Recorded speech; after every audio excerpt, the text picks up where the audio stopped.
Amin. Euzu billahi mineşşeytanirracim. Bismillahirrahmanirrahim. Elhamdülillahi Rabbil alemin. Vessalatu vesselamu ala Resulina Muhammedin ve ala alihi ve sahbihi ecma'in. Va'fu anna ya Kerim. Va'fu anna ya Rahim. Vağfir lena zunubena bifazlike ve cudike ve keramike. Ya ekremel ekramine ve ya erhamer rahimin.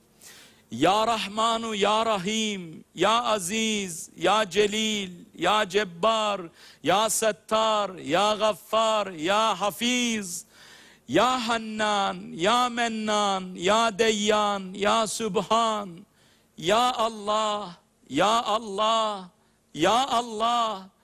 Allah'ım sana Resulullah Efendimizin Taif dönüşü Ebu Kubeys Dağı'ndaki duasıyla yalvarıyoruz.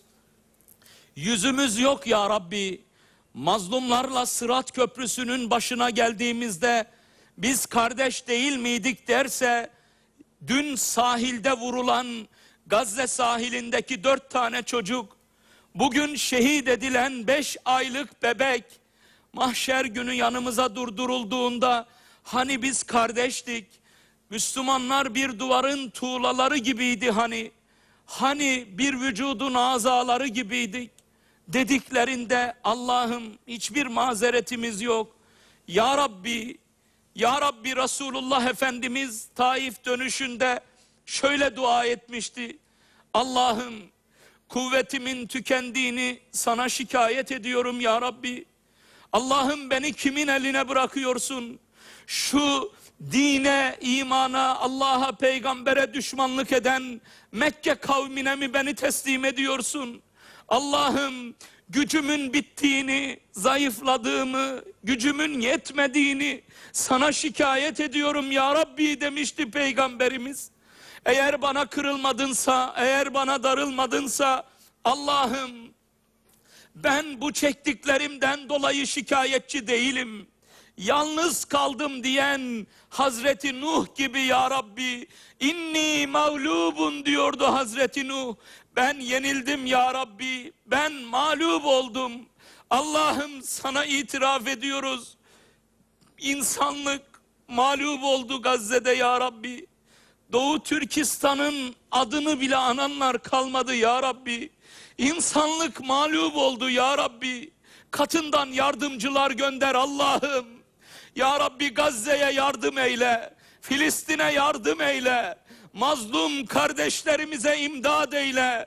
Allah'ım ben biliyorum ki bu namazlar Sırat Köprüsü'nü geçirmez.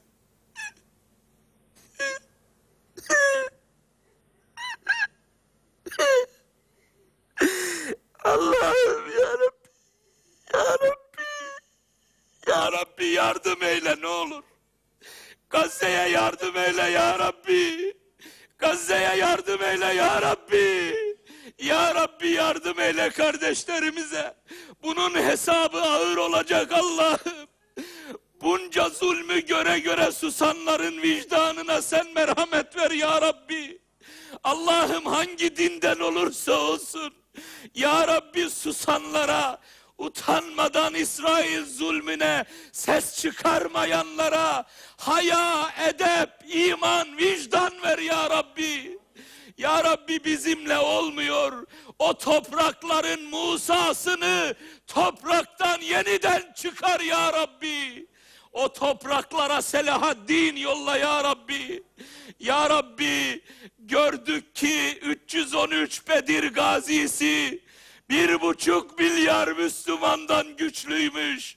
Allah'ım ya Rabbel alemin ve ya Erhamer rahimin, Müslümanlara imdad eyle. Yaralı kardeşlerimiz kolu bacağı kopmuş, karanlık gecenin şu saatinde yardımcılar gelir mi diye sağına soluna bakan kardeşlerimize yardım et. Allah'ım onlara şifalar ver ya Rabbi. Bizi onlara yardımcı eyle ya Rabbi. Allah'ım ne olur bizi insani yardımlarla, onlara maddi manevi dua ve maddi yardımlarla kardeşliğimizi koparma ya Rabbi. Ülkemize güç ver ya Rabbi. Milletimize, memleketimize güç ver ya Rabbi. Birlik ve beraberlik ver ya Rabbi. Allah'ım içimizdeki küçük ayrılıklarla bizi helak etme ya Rabbi. Allah'ım memleketimize huzur ver. İslam beldelerine huzur ver ya Rabbi. İnsanlığa huzur ver ya Rabbi. Ya Rabbel Alemin. Hastası olanlar vardır, yaralıları olanlar vardır.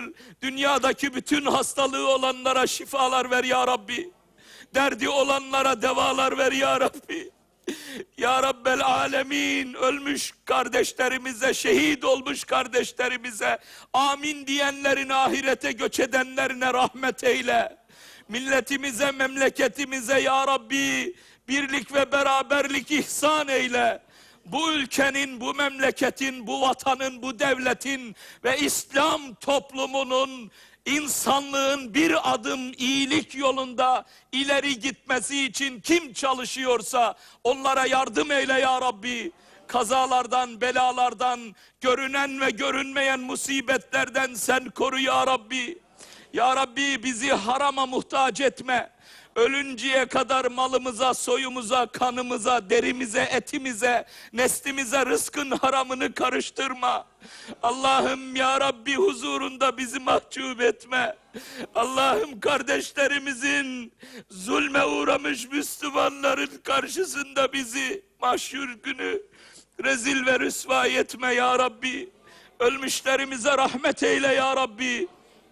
Göklerden ve yerlerden mazlumlara yardımını gönder ya Rabbi. Allahümme Rabbena ya Rabbena. Ya Rabbena zalimleri kahreyle ya Rabbi. Haksız yere masumların tepesine bomba yağdıran insanlık katili İsrail'in bugünkü yönetimini kahru perişan eyle ya Rabbi. Allah'ım ya Rabbi vicdanlarımızı karartma. Yönümüzü kıbleden, Kabe'den kopartma. Allah'ım bizi ibadetlerden ayırma. Müslüman olarak can vermeyi nasip eyle. Allahümme Rabbena ya Rabbena. Tekabbel salatena ve duaena. Veşfi mervana. Verham mevtana. Bi hurmeti sırrı suretil Fatiha.